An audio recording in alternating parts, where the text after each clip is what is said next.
Hello, BookTube.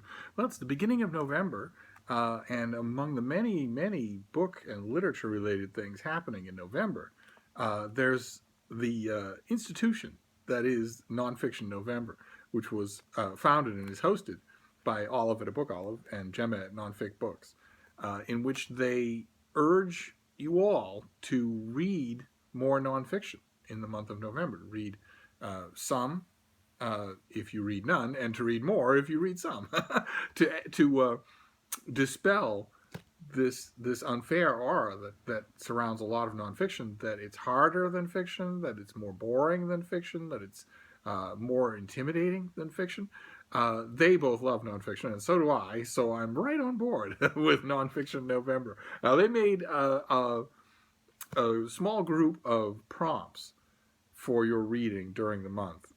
They're not formal or binding at all in any way, just to get you thinking as you're looking at your bookshelves. The prompts are home, substance, love, and scholarship.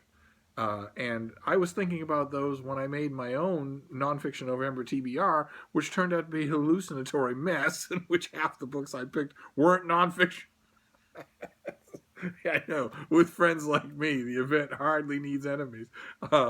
And in my own defense, for that pig's breakfast of a TBR, making a TBR for nonfiction in November is a little bit beside the point for me. I think I will still do one along these four prompts: home, substance, love, and scholarship, just for the month of November. I mean, I can look at my shelf and see that among the books that I will be reading in November are books that fall under those categories.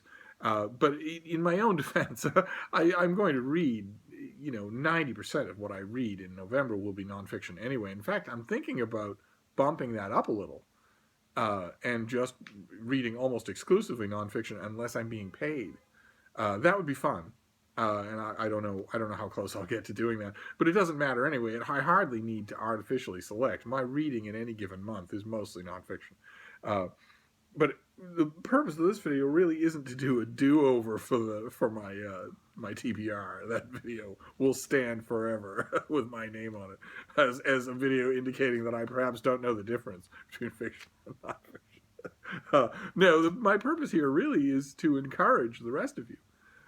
If you've been watching my channel, or Olive's channel, or Gemma's channel, then you know that nonfiction can be lots and lots of fun. I know that's a word that isn't usually associated with it, but it's absolutely true. And it's only once you've tried it that you see that that's true.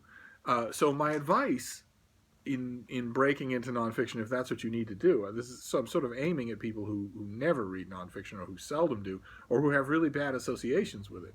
And my advice is the same as my advice for breaking into specifically history or biography, which is to start small.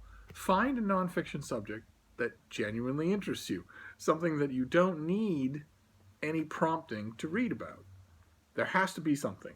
I've never yet met anyone that didn't have some subject, any subject that you can think about has been treated exhaustively in the annals of nonfiction. So find a subject and then start small. Pick a book that's maybe an introduction to that subject or a first chapter of that subject, and start there. And then work your way out once you have the ground underneath your feet. I wanted to use this video to encourage you to do that. Join Nonfiction November and give it a try. Go to the other part of your library and look around at what's on offer. Not only to encourage you, but also though to enlist myself as help. I have been reading nonfiction for a very long time, and I love it deeply. And not only that, but for a long, long time, I recommended it in bookstores, including to people who didn't usually read it or who wanted to break in and give it a try. So I'm fairly good at it. If you have a subject or a type of reading or a period or a person, and you want recommendations to help you ease into Nonfiction November, I would be happy to make them. Just leave them in the comments field down below, or email me, or text me, or whatever, all the ways that you can find me, and I will make recommendations. And if I can, I will also send you the books.